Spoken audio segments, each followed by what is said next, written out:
আসসালামু আলাইকুম রহমতুল্লাহি ওবরাকাতুহ।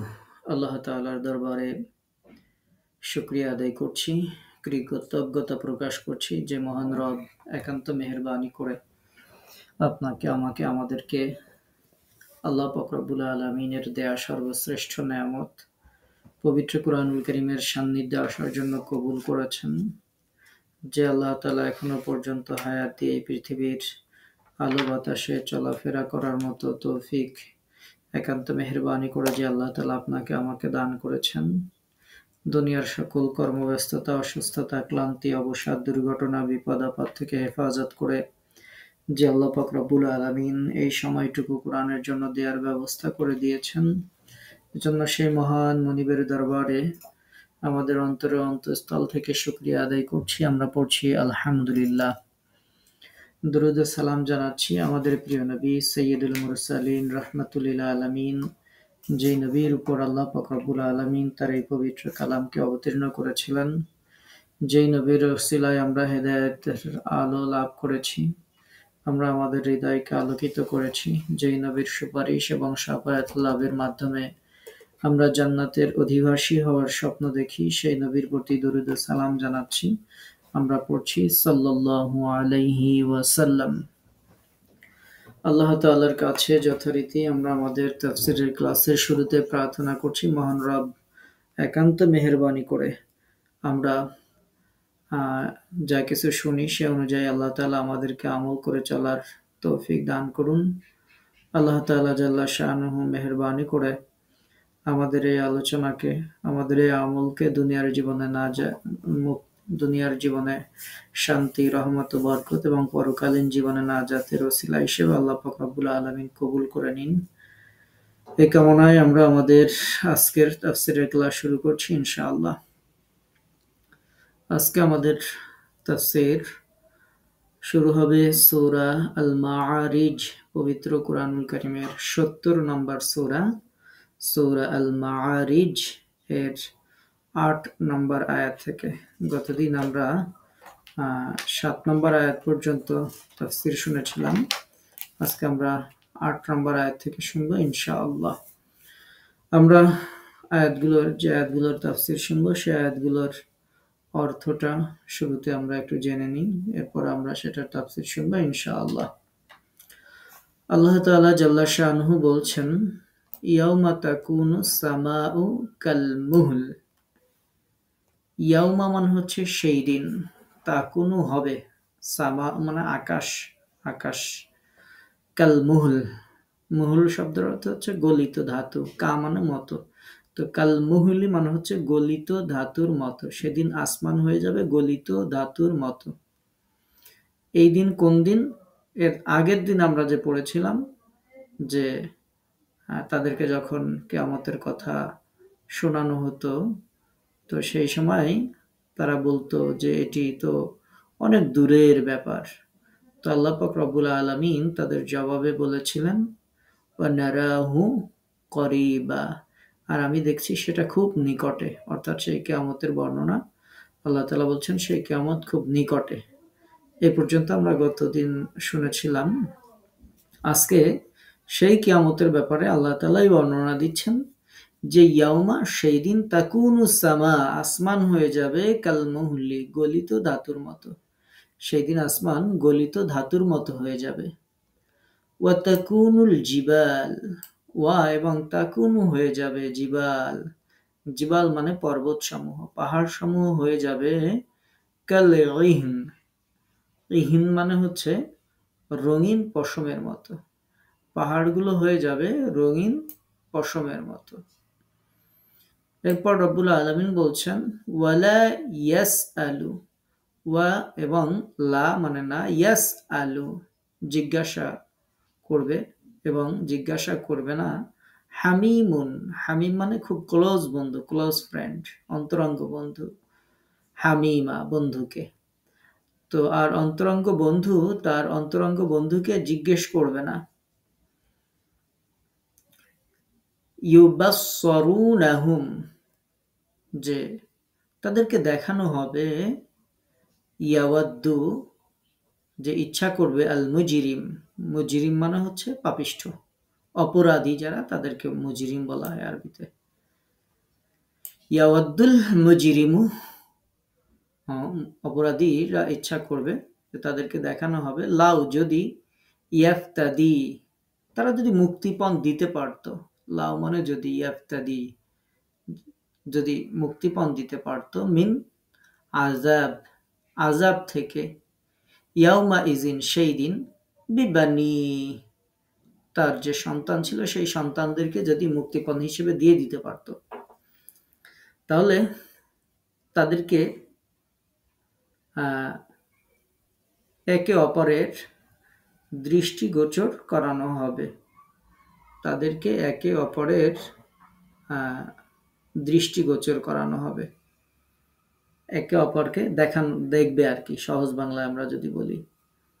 আর কি হবে, যে সেই দিন অপরাধী যারা তারা ইচ্ছা করবে, যে ইয়াওয়াদ্দুল মুজরিম অপরাধীরা ইচ্ছা করবে, যদি তারা মুক্তিপণ দিয়ে দিতে পারত, লাউ ইয়াফতাদি যদি তারা মুক্তিপণ দিতে পারত, মানে মুক্তিপণ দিয়ে যদি সে রক্ষা পাইতে পারত, মিন আযাবি ইয়াউমা ইজিন সেই দিনের সেই আযাব থেকে, বিবানিহি তার সন্তানদেরকে।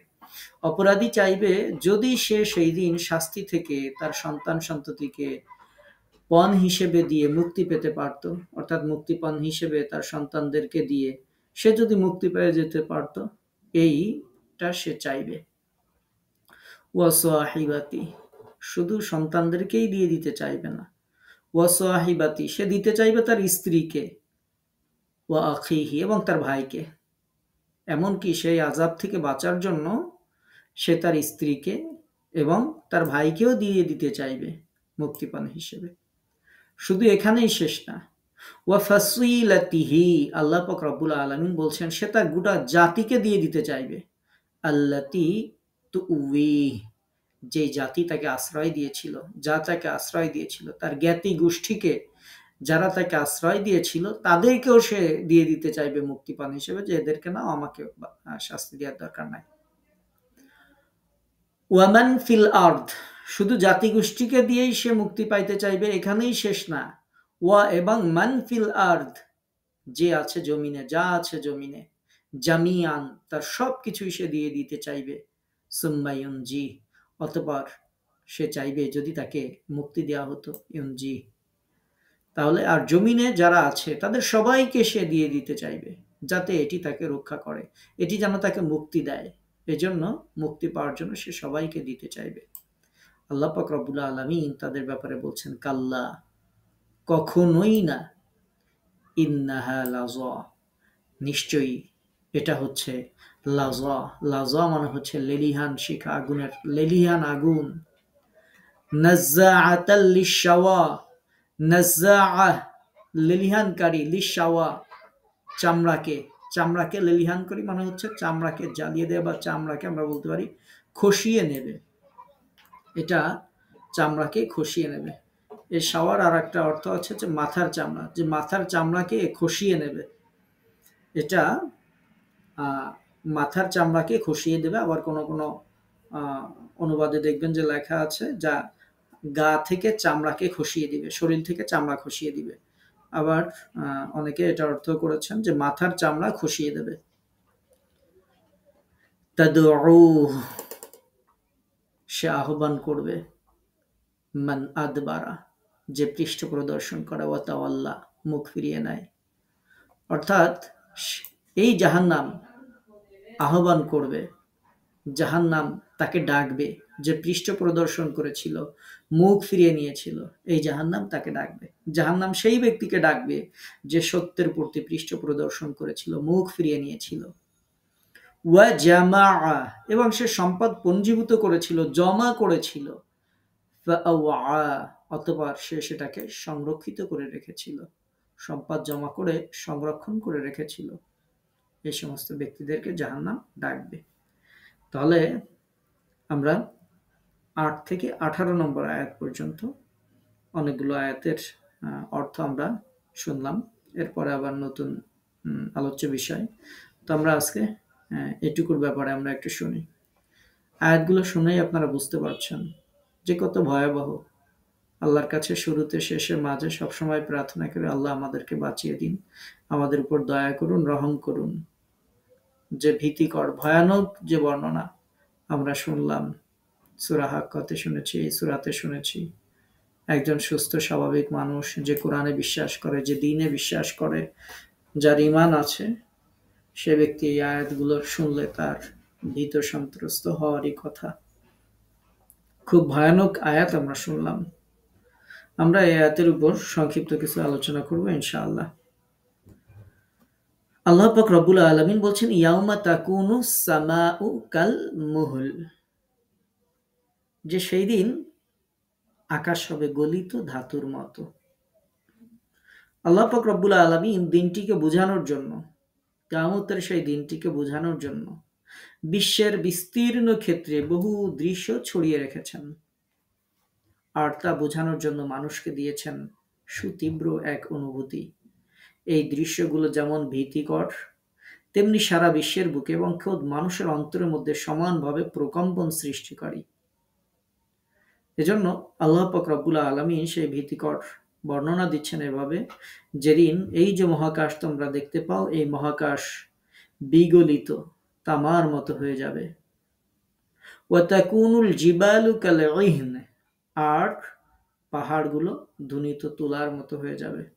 আপনারা এরকম বর্ণনা আরো জায়গায় পড়েছেন, আমি আপনাদেরকে স্মরণ করিয়ে দিব ইনশাআল্লাহ। যারা আমাদের তার সাথে আছেন তারা এই জাতীয় আয়াত ইতিপূর্বেও শুনেছেন। আমরা যে আয়াতগুলো শুনছি, আল্লাহ পাক রব্বুল আলামিন তাদের ব্যাপারে বলছেন যারা শাস্তি তালাশ করত, শাস্তি, যে হে মোহাম্মদ, যে আযাবের ভয়ে আমাদেরকে দেখাও, সেই আযাব আইনে দেখাও। সেই ব্যক্তির নাম কি ছিল আপনাদের মনে থাকার কথা। গত ক্লাসে আমরা সেই ব্যক্তির নাম উল্লেখ করেছিলাম, যে আযাব চেয়েছিল। তার নাম ছিল নদর ইবনে হারেস। এই পাপিষ্ঠ আল্লাহর আযাব চেয়েছিল, যে আযাবের ভয় দেখানোর কি আছে, পাল্লা আযাব নিয়ে আসো, এই জাতীয় কথাবার্তা। যাই হোক, গত ক্লাসে যেহেতু আমরা সেটা বলেছি, আজকে আর উল্লেখ করছি না। তো আল্লাহ পাক রব্বুল আলামিন যে আযাব তারা চাইতো, সেই আযাব যারা তলাশ করত, সেই ব্যক্তি একজনের কথা আমরা উল্লেখ করছি, বাট এরকম কাফির তো আরো ছিল, এখনো আছে, ভবিষ্যতেও থাকবে। এই কাফিরদের উপর আল্লাহ পাক রব্বুল আলামিন আযাব কিভাবে আসবে সেটার বর্ণনা আল্লাহ তাআলা এই আয়াতগুলো দিয়েছেন। যে ওই দিন এই আকাশ, যে আকাশ মহাকাশ তুমি দেখো, এই আকাশ গলিত ধাতুর মতো হয়ে যাবে। আর কোন কোন মুফাসসিরিনে কেরামগণ তারা উল্লেখ করেছেন যে এটার অর্থ তারা এভাবে করেছেন যে তেলের গাদের মতো হয়ে যাবে। তেল যারা গ্রামে বড় হয়েছেন, ঘানি ভাঙানো তেল যারা দেখেছেন, যে দেখবেন তেলটাকে যদি আপনি রেখে দেন তাহলে নিচেই কিছু অংশ তেলের যে ইয়ে থাকে, নারকেল হলে নারকেলের অংশ, সরিষা হলে সরিষার অংশ নিচেই জমে থাকে। এটাকে আমাদের গ্রামের পরিভাষায় গাদ বলে। তো এই যে তেলের গাদ, এই গাদের মতো হয়ে যাবে। এটা অনেক, বেশ কয়েকজন মুফাসসির তারা এই আয়াতের এরকম তাফসীর করেছেন। তাদের মধ্যে ইবনে আব্বাস রাদিয়াল্লাহু তাআলা আনহু, মুজাহিদ রাহিমাহুল্লাহ সহ আরো কয়েকজন মুফাসসির তারা এটার এরকম ব্যাখ্যা করেছেন। আর একটা বর্ণনা হচ্ছে ওয়াতাকুনুল জিবালু কালঈহন, পর্বতসমূহ হবে ধুনিত পশমের মতো। ধুনিত পশম মানে দেখবেন যখন লেপ আমরা তৈরি করতে যাই, তখন দেখবেন যে তুলা ধুনা করা মেশিন আছে, সেটা দিয়ে তুলাকে একেবারে ছাড়িয়ে ফেলে। তো এরকম ধুনিত পশমের মতো হয়ে যাবে, যেটা বাতাসে খুব সহজেই উড়ে যায়। এরকম আপনারা সূরা কারিয়ার তাফসীর যখন আপনাদেরকে শুনিয়েছি, পবিত্র কোরআনের 101 নম্বর সূরা, তার 5 নম্বর আয়াতে এটা ছিল, আপনাদের হয়তো মনে আছে। ওয়াতাকুনুল জিবালু কালঈহনিল মানফুশ, এই আয়াতের ব্যাখ্যা আপনাদেরকে শুনিয়েছিলাম। পর্বতসমূহ হবে ধুনিত রঙিন পশমের মতো, সূরা কারিয়াতে আমরা এটা উল্লেখ করেছিলাম।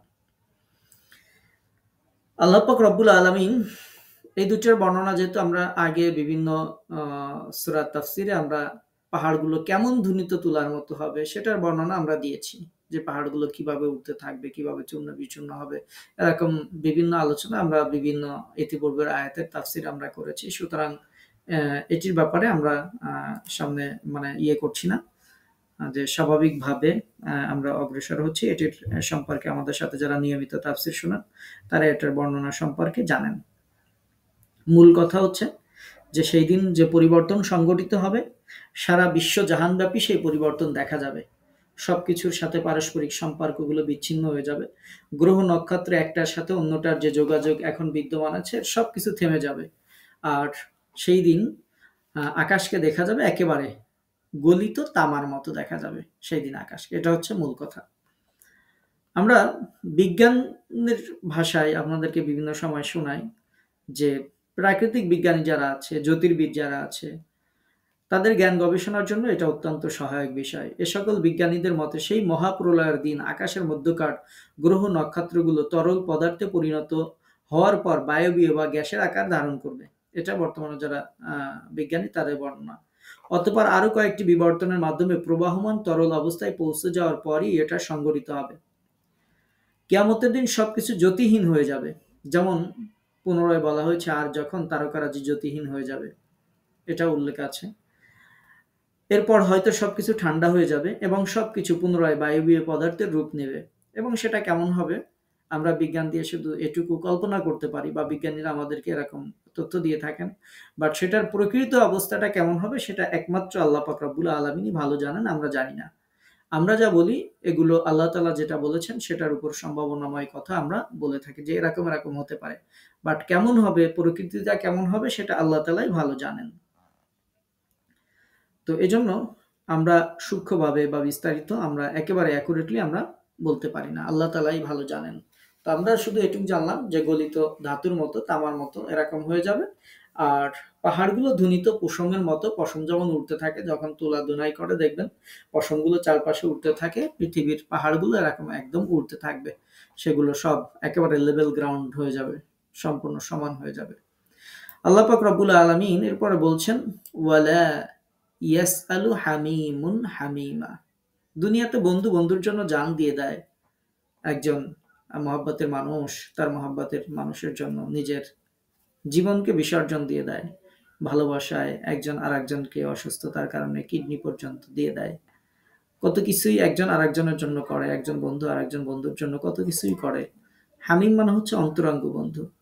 আল্লাহ পাক রব্বুল আলামিন সেই দিনের বর্ণনা দিচ্ছেন যে সেই যেদিনের কথা আমি তোমাদেরকে বর্ণনা করছি সেই দিন তোমাদের এইরকম যত অন্তরঙ্গ বন্ধু আছে এই বন্ধুরা একজন আর একজনের খোঁজ নিবে না, খোঁজ খবর নেবে না, বন্ধু তার বন্ধুর খোঁজ নিবে না।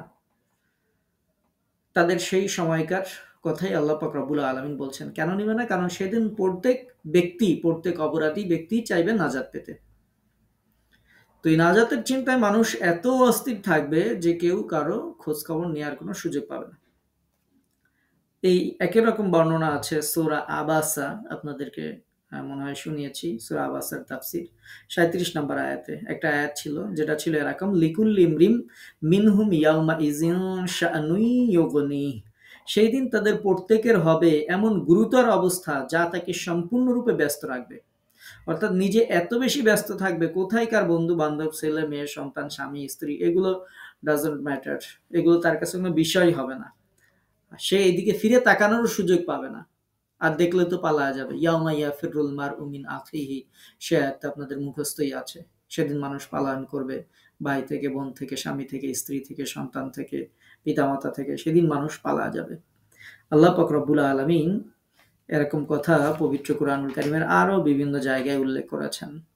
সূরা লুকমান আমরা সামনে ইনশাআল্লাহ শুনবো। পবিত্র কোরআনের ৩১ নম্বর সূরা ৩৩ নম্বর আয়াত যদি আপনারা পড়েন, আল্লাহ পাক রব্বুল আলামিন বলছেন ইয়া আইয়ুহান নাসু তাকু রাব্বাকুম ওয়াখশাউ ইয়াওমান লা তাজজি ওয়ালিদুন আন ওয়ালাদিহি ওয়ালা মাউলুদুন হুয়া জাজিন আন ওয়ালাদিহি শাইআ ইন্না ওয়া'দাল্লাহি হক।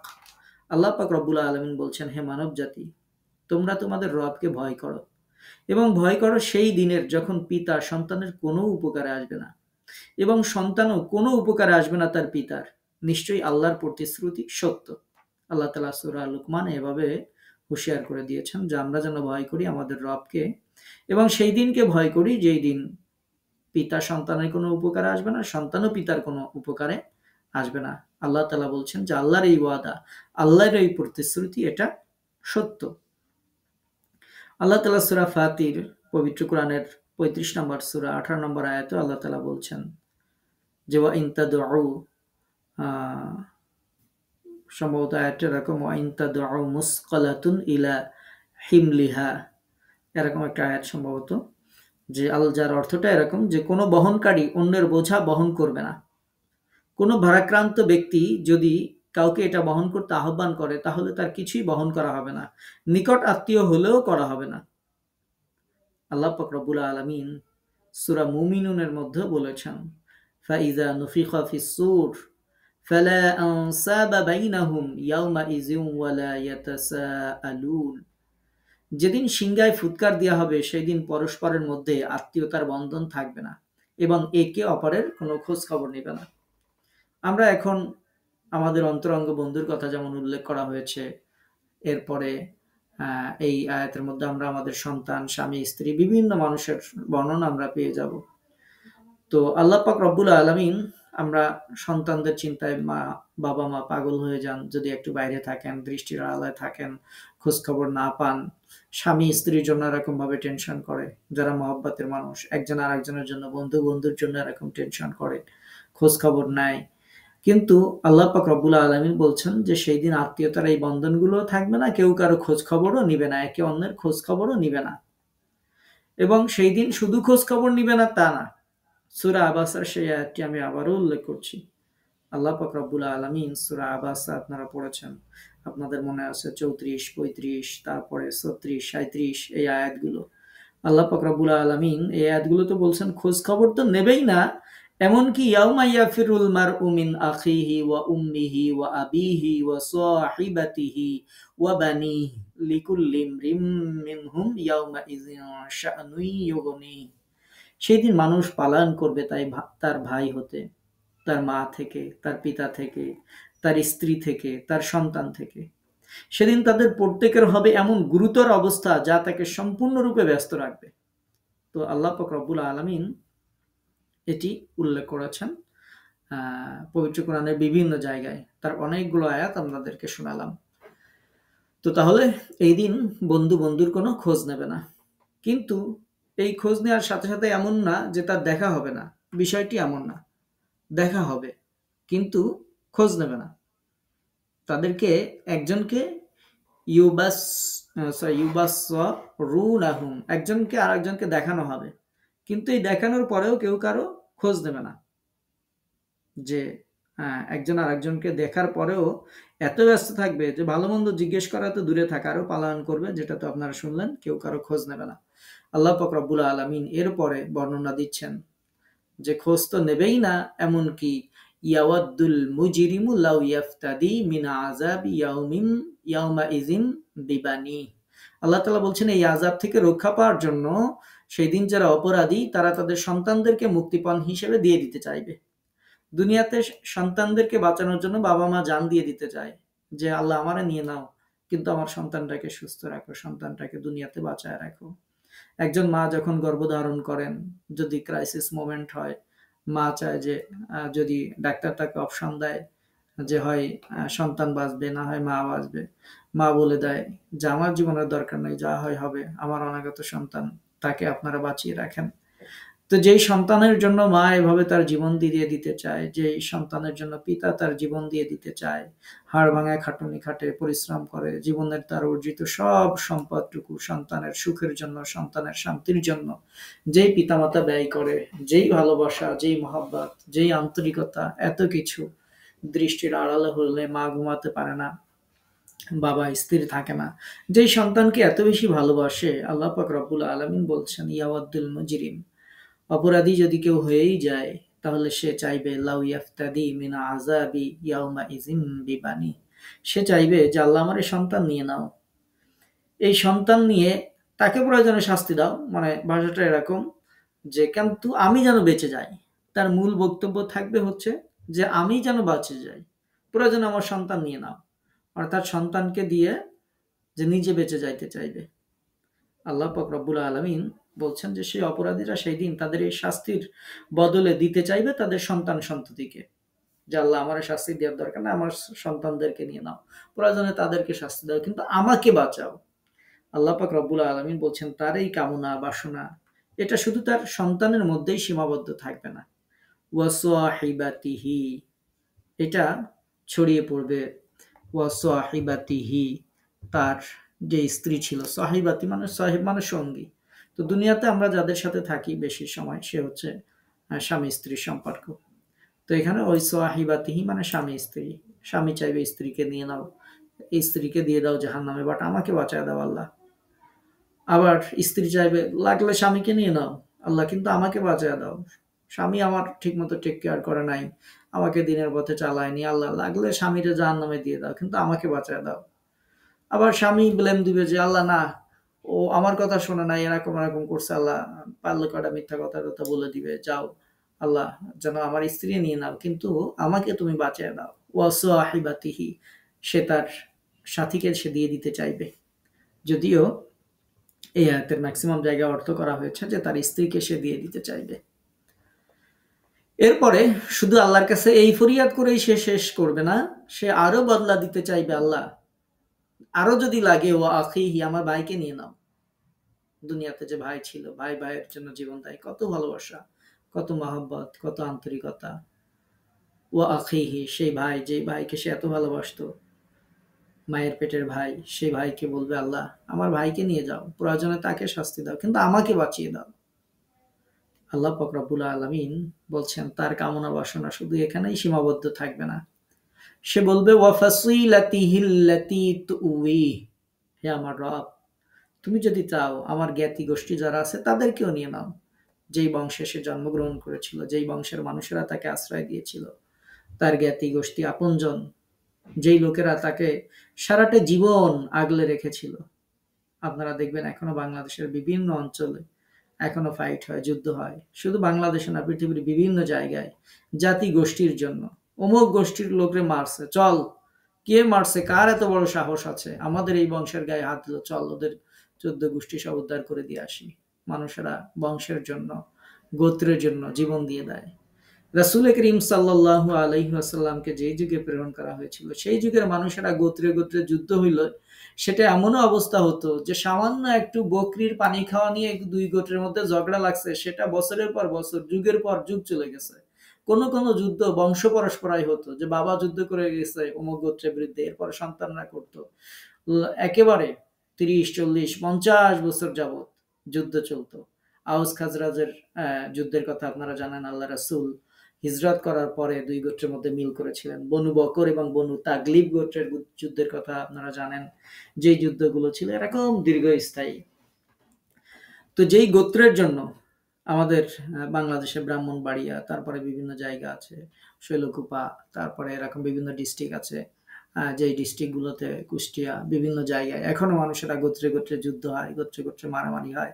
আমার গোত্রে একজনের গায়ে হাত দিছে মানে কি, চল ওদের গোষ্ঠী সহ আজকে সব শেষ করে দিয়ে আসি। মানুষেরা এই গোত্রের জন্য জীবন দেয়। তো যারা তাকে এভাবে আগলিয়ে রাখতো, যেই বংশের লোকজন, গোষ্ঠীর লোকজন, জাতির লোকজন, যারা তাকে সারা জীবন আগলে রেখেছিল, সে তাদের সবাইকে পরিত্যাগ করে দিতে রাজি হবে। সে বলবে ওয়াফাসিলাতিহিল্লাতি তুউই, যারা তাকে এভাবে আগলে রেখেছিল সে বলবে আল্লাহ লাগলে আমার এই জাতি গোষ্ঠী আমার যা আছে সব নিয়ে নাও, কিন্তু আমাকে এই জাহান্নামের শাস্তি থেকে আমাকে মাফ করে দাও, আমাকে বাঁচিয়ে দাও। আল্লাহ পাক রব্বুল আলামিন বলছেন তার এই কামনা বাসনা শুধু এখানেই শেষ হয়ে যাবে না, সে আরো কামনা করবে যে ওয়ামান ফিল আরদ, এবং যারা আছে জমিনের মধ্যে, যারা আছে আল্লাহ এই গোটা জমিনের জামিয়ান সকলকেই প্রয়োজনে তুমি নিয়ে নাও, জমিনের সব মানুষকে তুমি নিয়ে নাও, শাস্তি দাও, কিন্তু আমাকে বাঁচায় দাও। সুম্মা ইউনজি, এর পরেও আল্লাহ তুমি আমাকে একটু বাঁচায় দাও। সে চাইবে আল্লাহ যদি তোমার লাগে শাস্তি যদি দিতেই হয়, আমার থেকে যদি তুমি মুক্তিপণ নিতে চাও, আমার বদলা যদি নিতে চাও, তাহলে তোমার যদি লাগে তাহলে এই পৃথিবীতে যত মানুষ আছে সবাইকে নিয়ে নাও, সবাইকে শাস্তি দিয়ে দাও আল্লাহ, কিন্তু তুমি আমাকে বাঁচায় দাও। সুম্মা ইউনজি, এরপরেও সে চাইবে আল্লাহর কাছ থেকে সে যেন একটু মুক্তি পেয়ে যায়, সে যেন নাজাত পেয়ে যায়। এটা সে চাইবে যে কোনোভাবে কোনো কায়দায় যদি সে একটু নাজাত পেতে পারত, এই আগ্রহ তার মধ্যে থাকবে এবং সে এই ফরিয়াদ করতে থাকবে।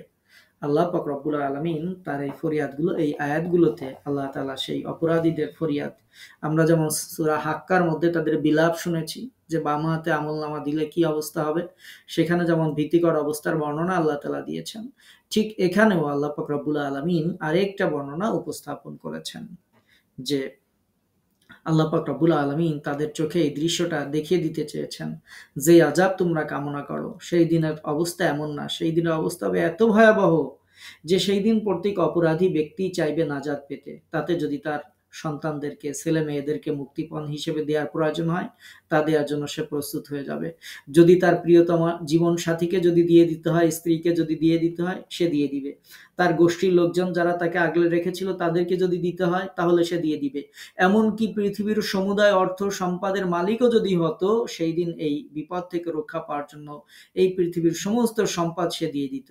সে যদি এই দুনিয়ার মানুষের মালিক হতো সে সব মানুষকেও দিয়ে দিত। এই সব কিছুর বিনিময়ে যদি নাজাত লাভ করা যেত তাহলে সে সেটাই চাইতো। আল্লাহ পাক রব্বুল আলামিন গুরুত্ব সহকারে এগুলোর আলোচনা দ্বারা আল্লাহ পাক রব্বুল আলামিন এ কথাই বুঝাতে চেয়েছেন যে সেই সময়কার লোকদের মধ্যে কৃপণতা, লালসা, কুফরের প্রতি ঝোঁক, প্রবণতার অভ্যাস বিদ্যমান ছিল, আরো ছিল, যেটা আমরা একটু পরেই বলবো। এর পরের আয়াতে আল্লাহ পাক রব্বুল আলামিন সেগুলো উল্লেখ করেছেন। তাহলে এখানে আমরা বুঝতে পারছি যে দেখেন একটা বড় শিক্ষা হচ্ছে আমরা দুনিয়াতে আহ, সন্তানদের লালন পালনের জন্য বা বিভিন্ন কাজের জন্য আমরা ফরজ ইবাদত ত্যাগ করে দিই, টাকার জন্য, সম্পদের জন্য ফরজ ইবাদত বাদ দিয়ে দিই, বাদ দিয়ে নিজেকে জাহান্নামের উপযোগী করে গড়ে তুলে।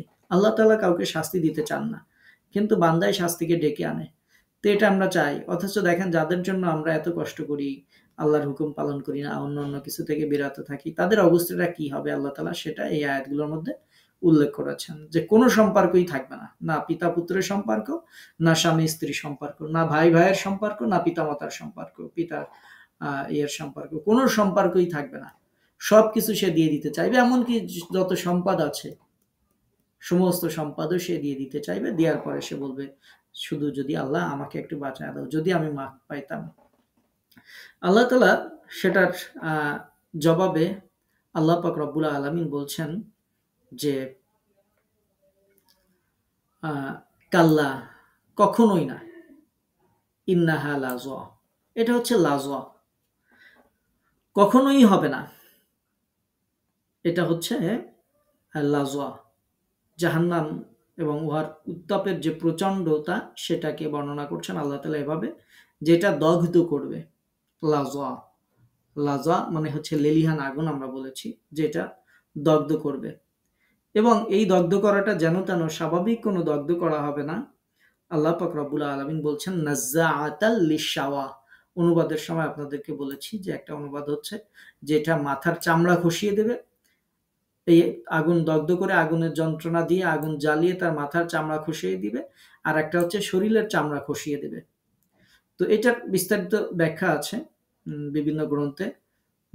আমি যেটা বলেছি মাথার চামড়া, এটা তাবারিতে আছে। এরপরে হাসান বসরি রাহিমাহুল্লাহ, তারপরে সাবিত আল বুনানি রাহিমাহুল্লাহ, তারা বলছেন যে এর অর্থ হচ্ছে মুখমণ্ডলের বিভিন্ন অংশ এটা সে খসায় দেবে। কাতাদা রাহিমাহুল্লাহ বলছেন যে এর অর্থ হচ্ছে শরীরের প্রধান প্রধান অঙ্গসমূহ, তারপরে মুখমণ্ডলের বিভিন্ন অংশ, ঠোঁট ইত্যাদি, এইগুলো সে খসায় দেবে। শুধু চামড়া খসাবে না, এগুলো সে খসায় দেবে। ইমাম জাহাক রাহিমাহুল্লাহ বলছেন যে এর অর্থ হচ্ছে এটি মাংস এবং চামড়া আঁচড়ে আঁচড়ে হাড্ডি থেকে আলাদা করে ফেলবে, অর্থাৎ হাড্ডিতে আর কোনো কিছুই অবশিষ্ট থাকবে না। এটিও তাবারিতে উল্লেখ আছে।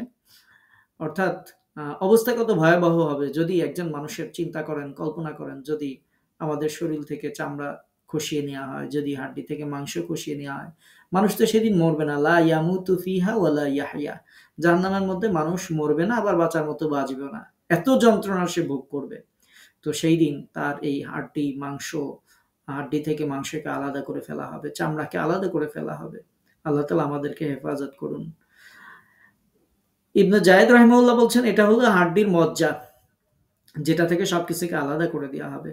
আবার ইবনে জিয়াদ রাহিমাহুল্লাহ তিনি বলছেন যে এই যে শাওয়া, লিশ শাওয়া এর ব্যাখ্যায় তিনি বলছেন যে এর অর্থ হচ্ছে হাড্ডি সমূহ কেটে টুকরা টুকরা করা হবে এবং প্রয়োজনে চামড়াতে রূপান্তরিত করা হবে, আবার তা পরিবর্তন করে করা হবে, মানে আগের মতো করে দেওয়া হবে।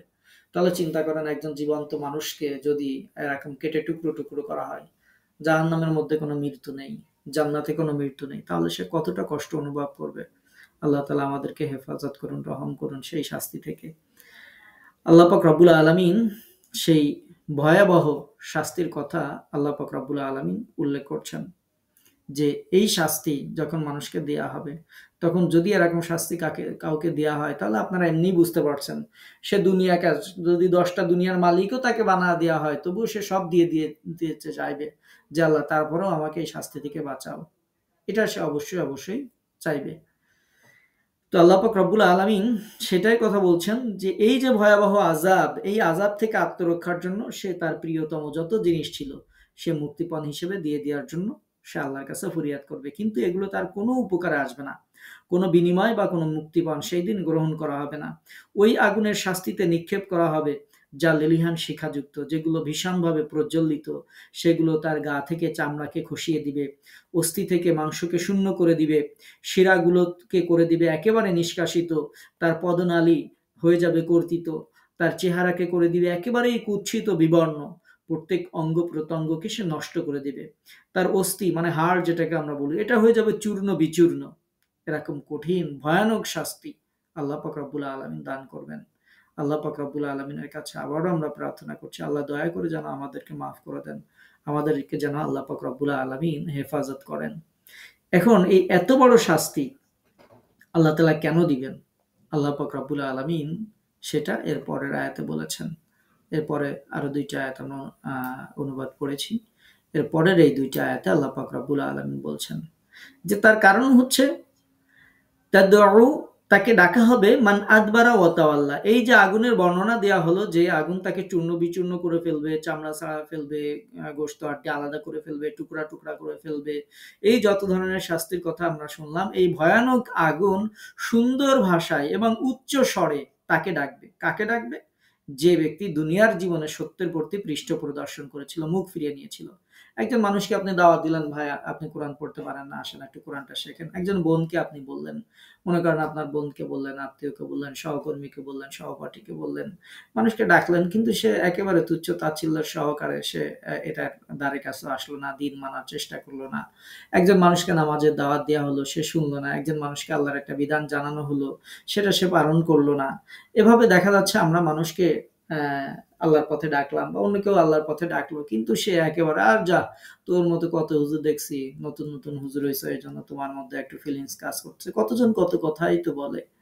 তো যারা এভাবে ডাকা হয়েছিল তাদেরকে, কিন্তু যারা আদবারা ওয়া তাওয়াল্লা, যারা এই সত্যের প্রতি পৃষ্ঠ প্রদর্শন করেছিল, যারা মুখ ফিরিয়ে নিয়েছিল, একজনকে কোরআনের দাওয়াত দিয়েছেন, সে আসে নাই, কোরআন পড়া শেখে নাই, সালাত, যার ফলশ্রুতিতে তার সালাতগুলো সঠিক হয়নি, শুদ্ধ হয়নি, এরকম যে কোনোভাবে, এটা আমাদের মুসলিমদের মধ্যে যাদের ঈমান আনার কথা ছিল, অনেক অমুসলিম আছে, কোনো না কোনোভাবে দাওয়াত পেয়ে যায়, অথচ সে আল্লাহর দ্বীনের পথে ফিরে আসেনি। এরকম যে অবস্থায়, যেই আল্লাহর থেকে অথবা আল্লাহর দ্বীন থেকে, আল্লাহর বিধান থেকে যারা মুখ ফিরিয়ে নিয়েছিল, এই মুখ ফিরিয়ে নেওয়ার কারণে তাদেরকে এই শাস্তি দেওয়া হবে। আর 2 নম্বর হচ্ছে ওয়া জামাআ ফাআওয়া, সে সম্পদকে জমা করেছিল এবং পঞ্জীভূত করে রেখেছিল, মানে সংরক্ষিত করে রেখেছিল। যে মুখে স্বীকার করত এবং দৈহিক দিক থেকে আমল পরিত্যাগ করত। মুখেও অস্বীকার করত কিছু মানুষ, যারা অস্বীকার করে, আবার দৈহিক দিক থেকে আমল পরিত্যাগ করে, এই সমস্ত মানুষ।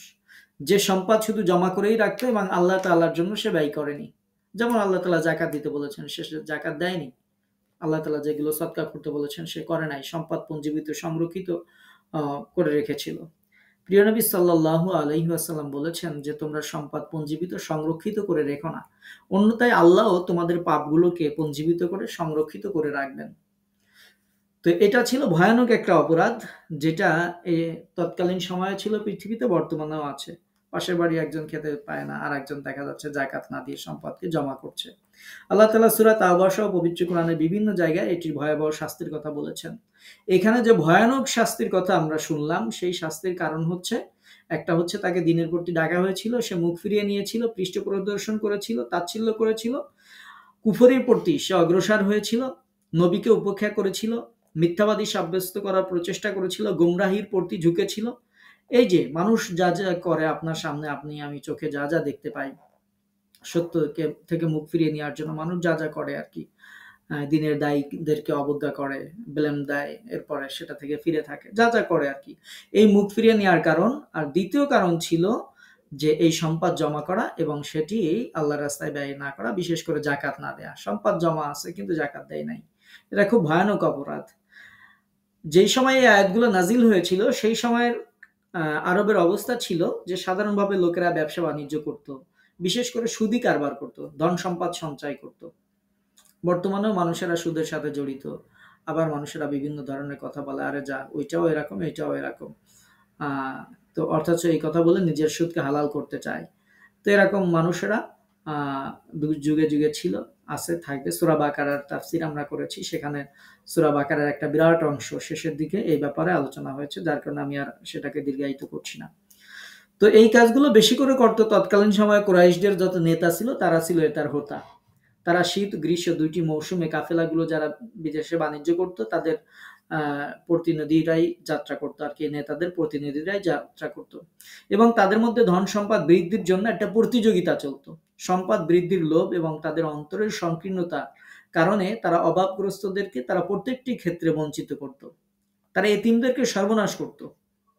এই কারণে কোরআনুল কারীমের বিভিন্ন স্থানে এই বিষয়টি বারবার উল্লেখ করে এর অশুভ যে পরিণতি সেটার ব্যাপারে সতর্ক করা হয়েছে।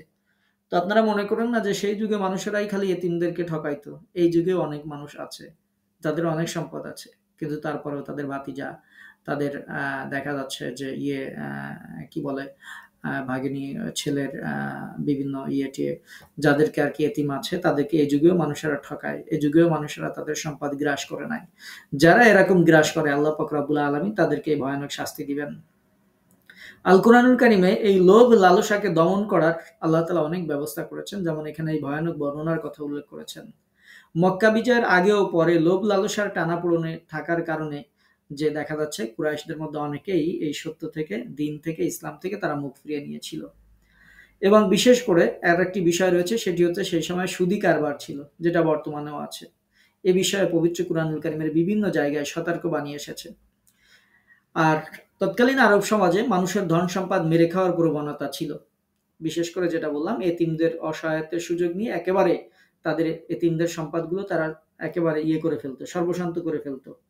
এবং তারা নিজেরা পুঁজিপতি হতে চেষ্টা করতো, সম্পদ জমা করে রাখতো।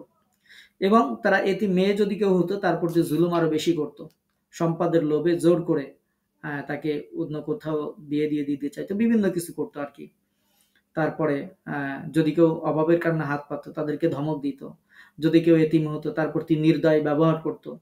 বস্তুহারা যারা আছে তাদেরকে কোনো কিছু দিতে চাইতো না, নিষ্ঠুর আচরণ তাদের সাথে করত। তো এই যে অবস্থা, মানবতা বিরোধী এই যে কাজগুলো তারা করত, শুধুমাত্র এই কারণে যে তাদের সম্পদ ক্ষয় হয়ে যাবে, তাদের সম্পদ শেষ হয়ে যাবে, এই জাতীয় মনের সংকীর্ণতার কারণে তারা এইগুলো করত। তো আল্লাহ পাক রব্বুল আলামিন তাদের ব্যাপারে বলেছেন যে এই যে অর্থ সম্পদ জমা করার যে ব্যাধি তাদের আছে, এই ব্যাধি থেকে আল্লাহ তাআলা মানুষকে সতর্ক করার জন্য বলেছেন, যদি দুনিয়াতে এটা করো তাহলে তোমার জন্য এই শাস্তি অপেক্ষা করছে।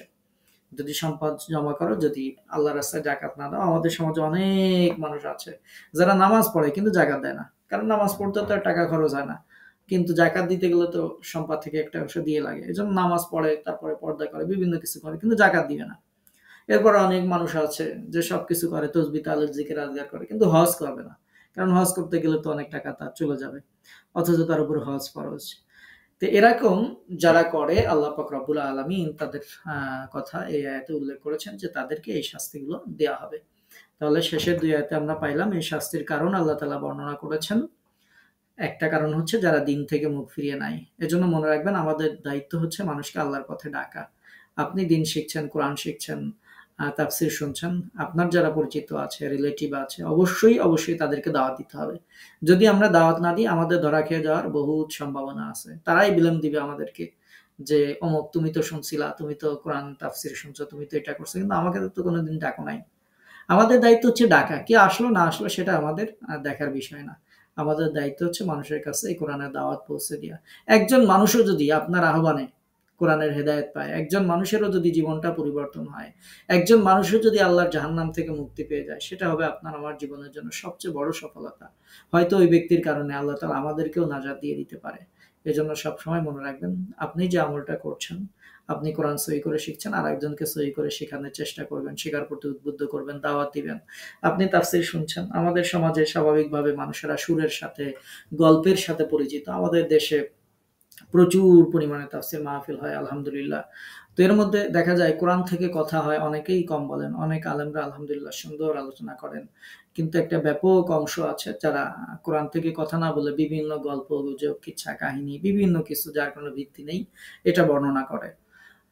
তো আমরা যেহেতু কোরআন শুনছি, সরাসরি কোরআন থেকেই তাফসীর শুনছি, এজন্য অবশ্যই অন্যদেরকে দাওয়াত দিতে হবে, যেন মানুষ কোরআনের এই আলোটা যেন বোঝে। কোরআনের মধ্যে আল্লাহ তাআলা কি বলেছেন, এই সূরা আমাদের অনেকেরই মুখস্থ আছে, কিন্তু বুঝি না যে এই সূরার মধ্যে আল্লাহ এত ভয়ানক কথা বলেছেন, যেগুলো শুনলে গায়ের পশম দাঁড়িয়ে যায়।